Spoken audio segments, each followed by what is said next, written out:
Ние нашиот дел ќе си го средиме денеска. Ќе ги поместиме мандерите, кабелот веќе откачен. Да.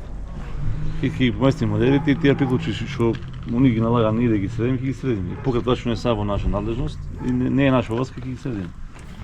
И се разговара со со главниот подизвидувач, значи он вети вчера вечерта дека ќе си дојде он лично со неговата фирма и ќе го среди. Улица е 150 метара, финансирана преку Светска банка. И треба да се постави асфалт и тротоари. Тоа е. Со уредно изведена канализација, Да, да. Така и шахтата, таа наша е на јавност. Да.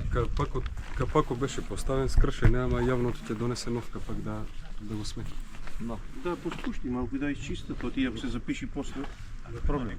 Највеќе запишено, не функционира, веќе водата се подфрена, водата спини цевката нагоре. Да. Ако остане така за некој ден, Да, се врне, се врне. тука на тој крак што сап се случи, ќе се врне.